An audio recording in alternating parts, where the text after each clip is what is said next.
What's up, guys? I wanted to do another 5 guns video here.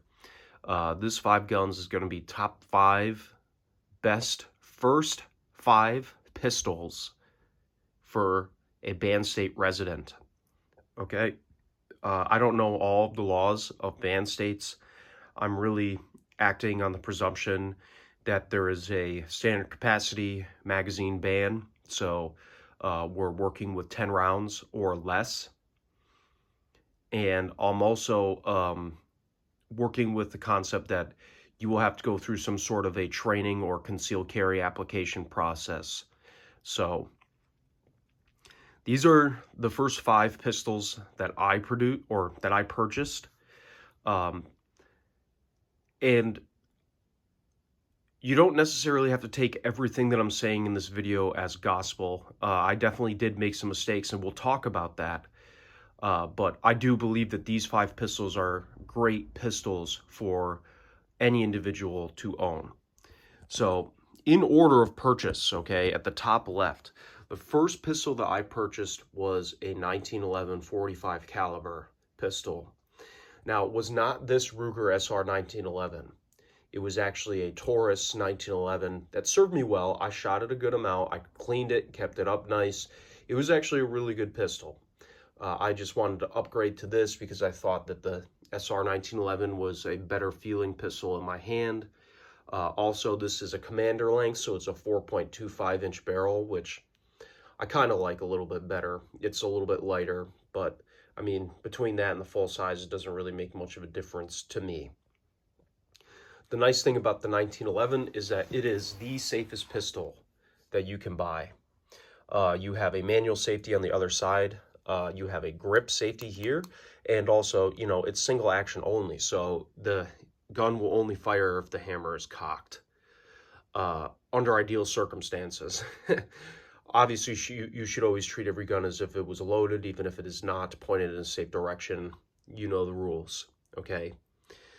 But as a first pistol, maybe not in 45 auto, maybe get yourself one in 9mm if you're shy to recoil. But the single action trigger on this is really going to help you learn how to shoot more accurately than some of the other pistols that I'm going to talk about here in a second. Moving on, we have the Ruger Wrangler. Now, I've been told that Ruger is actually going to discontinue these revolvers. That'd be kind of a shame if they did, because they're really nice guns. They're super cheap, and it's a 22 single action revolver. For those of us that live in banned states, for the most part, as gun owners, we live in either suburban or rural areas. And if you live in a rural area and you're trying to deal with pests that you have, or if you're trapping animals and you want to dispatch them ethically and quickly, this is the way to go, okay? They're cheap, they're durable. If you lose them in a boating accident, not something to cry about, okay? The third pistol we have here is the Glock 48, okay? Now, the reason why I'm not saying the 19 or the 17 is because of the magazine restriction of 10 rounds, okay? If you can only have 10 rounds, then you might as well get a pistol that is half the width of the standard Glock 19. This is essentially a Glock 19 reduced in width by half. So it's half the width. If you got big hands, this is not going to fit you very well.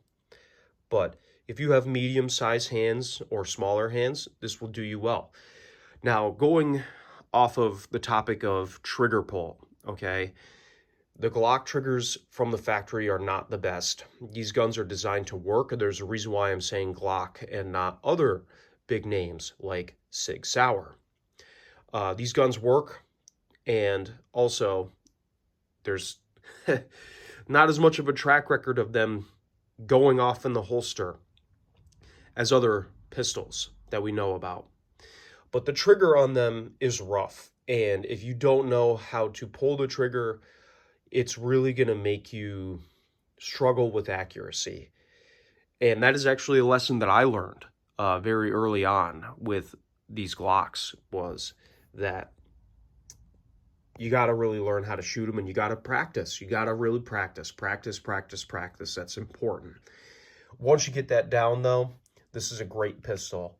The only upgrade that I would make to a Glock, other than the trigger if you want, is the sights. I put tritium sights on this, and it has served me very well. I've never had a malfunction in this pistol, and I've shot hundreds of rounds through it. Moving on. Something a little bit smaller to throw around your ankle or in your pocket if you have a pocket holster, or if you just want to carry it on your hip and not have it weigh you down and eat you up all day. This is a Smith & Wesson 642 Airweight 38 Special Plus P. Now, I put a fiber optic sight on the front. We just basically cut a section of that front sight and put fiber optic in there. 5-shot 38 Special Plus P. Somebody's on you, attacking you. This is really all you need, right? If you can't get it done in 5 shots, then it's time to go home. These are really nice guns, though. But the thing is that this is double action only. So this is a hammerless gun. So there's no, well, the hammer is internal. You can't cock the hammer. The trigger pull, now these guns are all cleared and safety checked. If you see this hammer or a trigger pull, that's kind of a long trigger pull. I found with women and elderly people, it can actually be very challenging for them to pull that trigger and to hit accurately, again, going off of the trigger pull and how that can affect accuracy if it's too heavy and you don't have as much experience with it, or if you have weak hands. And that's not to, I'm not trying to be derogatory when I say that. I'm just being honest. That's, some people do not have, I mean, I almost lost my pinky finger a couple months ago. So people have disabilities and people get old, and this may be a little bit challenging for some people. But the last one wouldn't be. Now, this is a Ruger LCP Max 380 auto, 10-shot magazine. This is the Max, obviously. The standard LCP, I think, is like a 6 or 7. 380 is the smallest that I would go for a concealed carry weapon. But the trigger pull on this, now this isn't cocked, but it's actually really nice and crisp. So 5 handguns in a band state, I would say these are a great 5 handguns to get. You kind of have a full-size duty pistol if you want to consider it that. You have a single-action 22 that you can train with, learn how to shoot pistols with, dispatch pests with, etc. You have a 9mm semi-auto with 10 shots, because that's all we can have in these states. 38 Special Plus P, which is mean and will do the job if you need it. And then we have also the 380 auto. My recommendation to you guys would be these 5 guns as your first 5 guns if you live in a banned state.